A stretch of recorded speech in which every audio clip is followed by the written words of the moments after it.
Why do you think that anywhere you ask in the world, they are likely to say, you ask, give us an icon, a man of what global influence. Whether you're a white man or a black man or a yellow man, they are likely to mention Mandela. How did he gain such a influence worldwide? What is it that he did that made people believe in him? I think he fought for the social injustices that were there and probably equitable sharing of resources within South Africa. But there are many people who did, but they were not willing to suffer. So, would you agree with me? His suffering is what made him. And when people pictured not suffering for 2 days, for 27, 28 years, is what the real, I'm never giving up. There's something about that man. Resilience and willingness to suffer. And the same thing with Jomo Kenyatta. I want to tell you, he was out of public limelight for about 10 years. But when they went to Lancaster, they all said that we cannot accept independence without, at least Odinga, that's what Odinga said in Lancaster. So he came out, and when they did that in 62, so by the time we are doing our election in 63, Khan won overwhelmingly. All because of the suffering of Kenyatta. From he entered politics in the 1920s, lived through the winters of Europe for many years, came back and ended up in prison. So basically, it's not his brightness. It's not that he was great, but the suffering, willingness to suffer, not for his own gain, but for others, made people know if you give Kenyatta's name, we'll get all the votes. And sure enough, they did. What are we learning?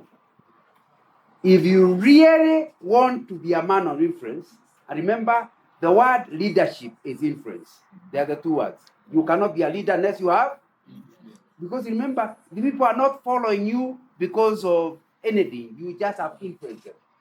So the critical thing is, for you to be a person of influence, the things you have learned from the mothers, fathers, all of them, have to be the things you yourself are doing. And if you want to be Mandela or Mother Teresa or Wangari Maathai, you need to understand about the importance of tenacity, of suffering, of interest in other people. And all of them, the key thing is they are not doing it for themselves. They are doing it for, I think that's true of your mother. Yes. That's really what gives you influence. As soon as people learn that you are doing everything for yourself, you are actually manipulating them and using them, they will still follow you as a manager, but they will not follow you as a leader. And that's a very, very important thing to understand. So even if I don't say many other things after now, I hope you understand, because that's what we want.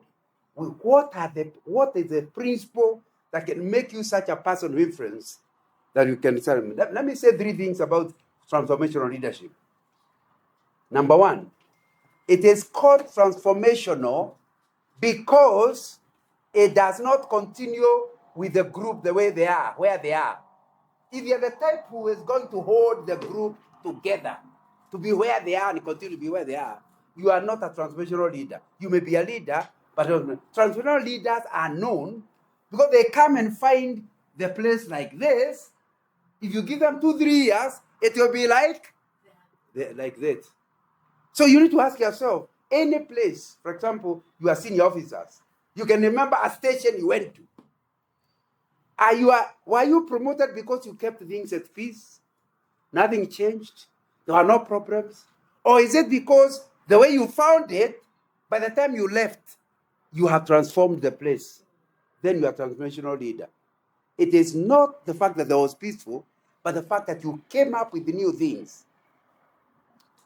Second thing, the moment, since we are talking about transformation, is moving people from where they are to where they could be for their own benefit.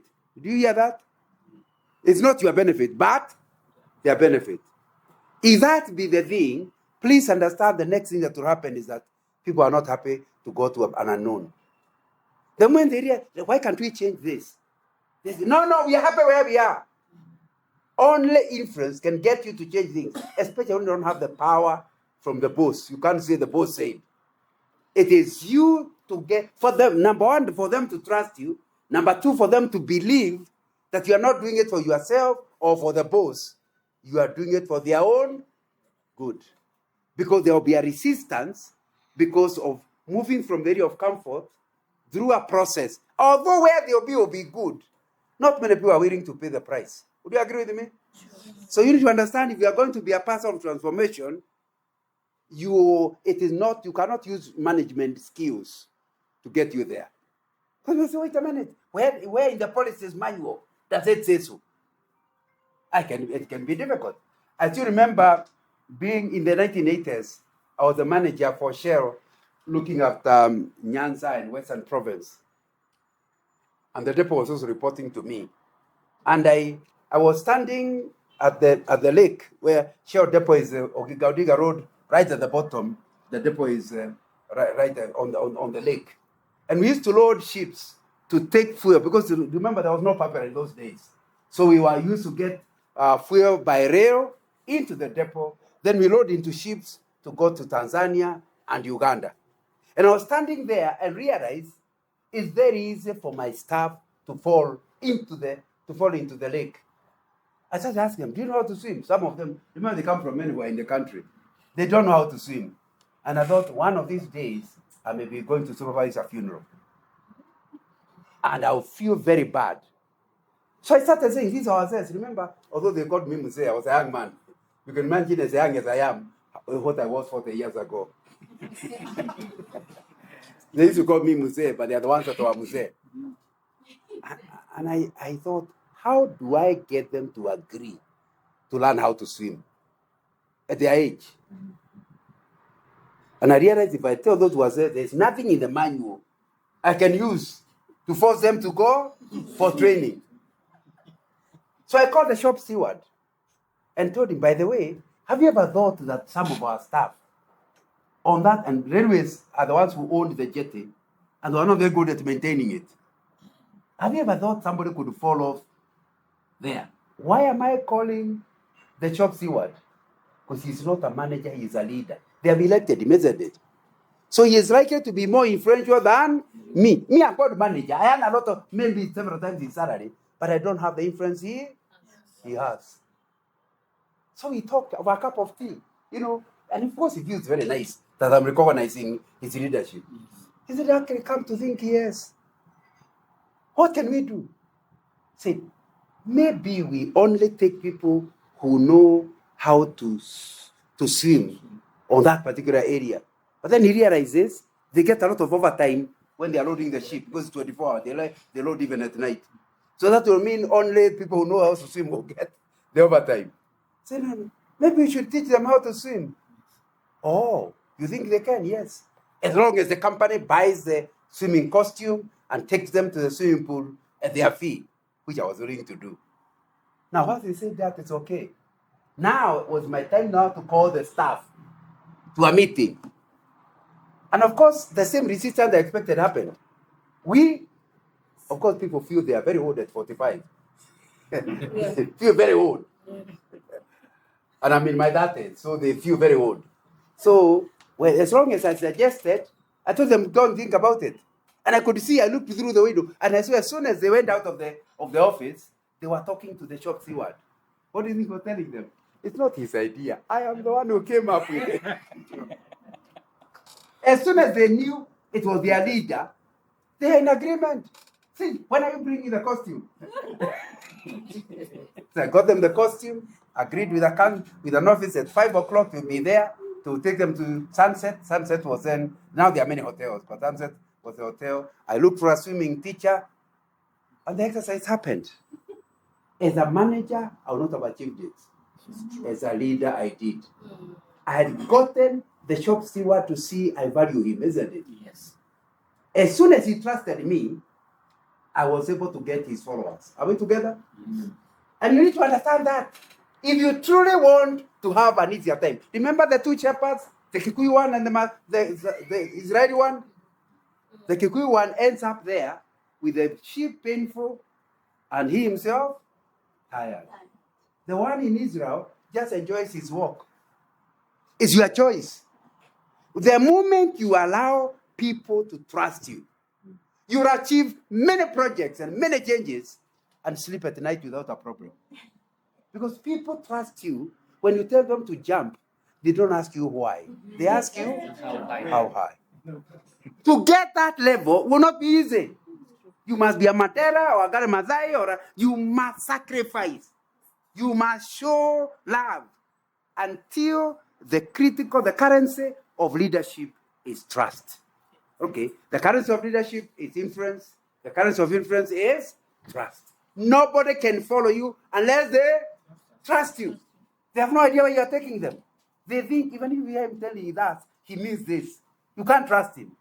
And that's why it becomes very difficult for you, because you may be telling a very easy thing. Like, for example, you start saying, by the way, I come from Mombasa. People believe you. Only for that guy to meet somebody else in church who says, is so-and-so with you? Yeah, he's my boss. Now he comes from Kakamega. Now what has happened? That guy knows you are not trustworthy. And he said, if you can lie from where, if he can lie about where he comes from, what else can he lie? Am I communicating? Yes. So you have a very rough time. And you can't get people. Every project you come up with, head office may tell you to do something, but you have difficulty. People are suspicious. They even ring head office to find out, is it true? Anyway, I hope then with that introduction, you understand that transformational leaders must be leaders of character. Have I convinced you? Yes. You must know that for you to call them, I don't want to block you, so I may have to sit so that you can see the wall. Can you read this if you don't mind for me? You need 4 eyes. Yes. Okay. People of genius are admired. People of wealth are envied. People of power are feared. But only people of character are trusted. Remember that word, trust? What you are saying, what the Andra is saying is people of genius. If you are bright, you may not be trusted, but you'll be admired. I wish I was as clever as Nani. That's admired. If you have wealth, please understand that we are going to envy you. I wish I was as rich as Nganga. And if you are as powerful as Ruto, people of power will be feared. You have no idea what he can do. He has the power. But trust is a different animal. Only people of character can be trusted. And you have just said that you cannot be a transformational leader unless you have influence. And you cannot have influence unless you are trusted. And I think that will be very, very important.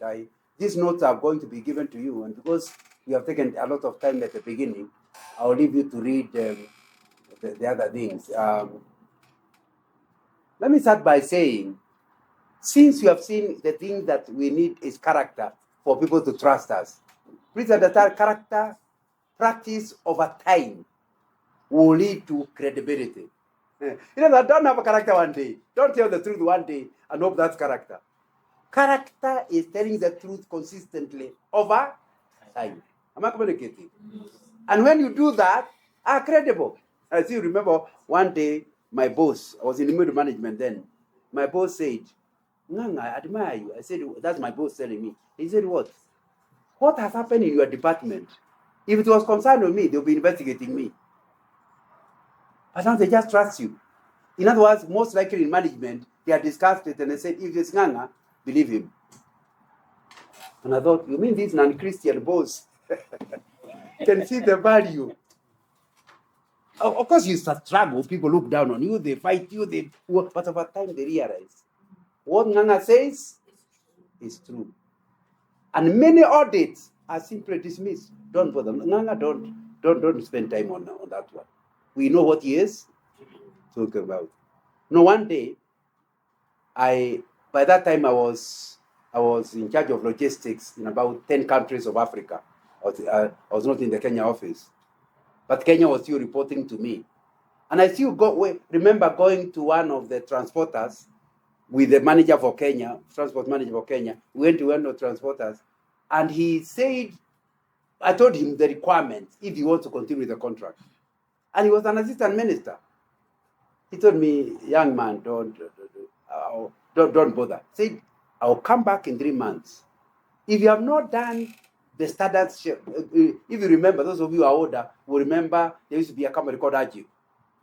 So Shell bought Ajib. So my job was to upgrade the Ajib standards to the Shell standards. And so I moved in all the 10 countries, talking to them and telling them, okay, these are the standards you have been following.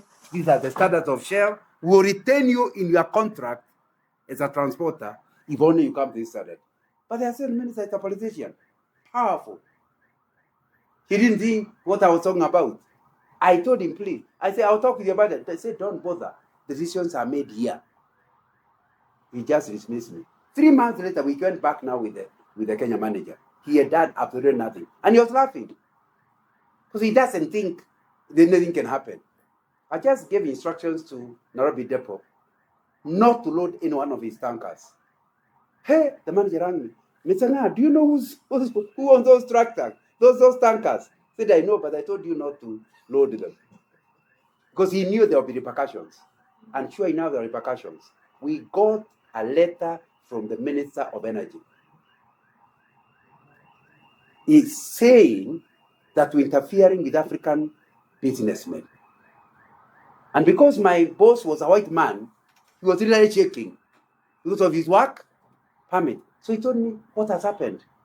And kind of he was implying, why don't we give in, allow the trucks back? I said, we can't do that. You know the Shell standards. If I allow this one to come in, the others, because they're Africans, will think I look down on them.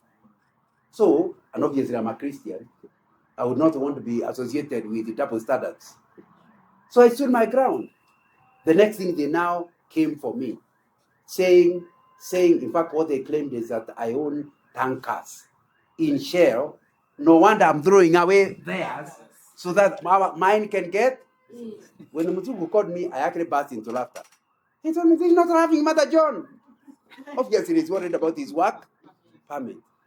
Obviously, up to now, I have no trust in that politician. Because this is a civil matter, a contract of transport. Where does the government come? But he is using on government letterhead. Minister's office is the one interfering with us. I stood my ground. They now had, once there was now a clear claim, they created a committee, an investigation team of only white people, because they thought the Africans might trust me. They must have listened to my fellow managers, and they thought they trusted me. So they talked, people from the region office, many of them were white. Obviously, they spent their time, they were embarrassed about coming back to me after 2 months. But for 2 months, I had no idea whether I had a job or not. I'll fly to Ethiopia and I come back and say, what have you had? Nothing. Can you imagine working without knowing whether you have a job? That's what I went through. Only for them to finally say they found nothing. And so the contractor was out, and I continued in my work. But you need to understand that is the critical thing now. Many years later, fast forward, we are now pensioners. And the company Shell is sold to another company called Vivo. Are you aware Shell left the country? It's only the brand. The Vivo pays some money for the using the name. But Shell is no longer in Kenya. After some time, people said, why are you paying your pension? You never worked for us. What do you want? Said, we have come and look for where to take your pension to. Obviously, the pensioners were frightened. Because although we get little money, it's the only money you are getting. So they were told, no, so that you are sure we are not taking your money. People is not taking your money. Elect somebody whom you trust to supervise the process of removing the money from our management to a management of your choice. One corner said Nganga. Another corner said Nganga. I said, don't you have another name? Nganga. It's not that they like me. If their money they like. I'm getting the point. Trust. And then I've not been their chairman for 10 years. Last year I tried very hard to come out. They refused. It has to do with that history. Am I communicating? My friend, if you really want to be somebody using leadership rather than management, you must be ready to pay the price. And it will give you credibility, and finally it will give you legacy. And even legacy, the other day I was one of them, my former CEOs, met me in an Arabic club. He said, John, I wanted to talk to you, but I was with somebody, with a visitor who lives in America, and we were talking. I think he felt I can talk to me later. Then I left. When he came back, he found my visitor alone in the club. He said, hey, John left, yes. Do you know that friend of yours? I was talking with a Somali transporter many years after he retired, and told me, up to now, he has never found somebody else who can be trusted. And his tankers are in Total, they're in Caltex, in addition to Shell. He has never found somebody else who does not want a single shilling for what he does. And he'll do well to you, even if you don't give him anything. Of course, now earlier he could have talked so that I like him. Now we are all out of the picture. And by the way, the other day he died. So it's nothing to do with trying to impress anybody. So you need to understand legacy is for real. And please understand, this character we are talking about, as a summary, number one is godlikeness. When you behave like God, we say you are of good character. And we can say, for example, God is good. So if you want to have good character, you must also be good. God is holy. God is, all the things you say about God must be what is in you. Then you will say, so we can summarize and say, good character is godlikeness. Good character is number two, other-centeredness. Did you see all the people that were being named? The critical thing is, it's not about themselves, it's about others. In Robben Island, he is being told how he will get a house, he will get whatever, but he doesn't accept. Why? For the sake of others. So if you are leading a team in your department, they must understand you care about them more than you care about yourself. Other-centeredness. If every time is, what is in it for me? You think you are hiding, but they can see. And they, this one. He's not other-centered. Therefore, he's not good character. Then finally, good character goes with the leadership. People want to go with good character. Of course, it's a very difficult. The other day I was talking to online. I was training some people in Nigeria. And they said, what? How can you say there is leadership? In Nigeria, everybody who gets elected is because of corruption. The more corrupt you are, the more likely you are to be elected. It became quite a debate in the class, and of course I'm not a Nigerian. But I told them it's not very different in Kenya. The only thing you need to understand is that you have a very difficult time leading, even if you elect your MP, because we don't trust you. Are we together? And if you're a president, you have a very hard time, because you speak, they don't trust you. They even walk away. Even if they stay because they fear you. Remember, you so fear. So it's important to understand.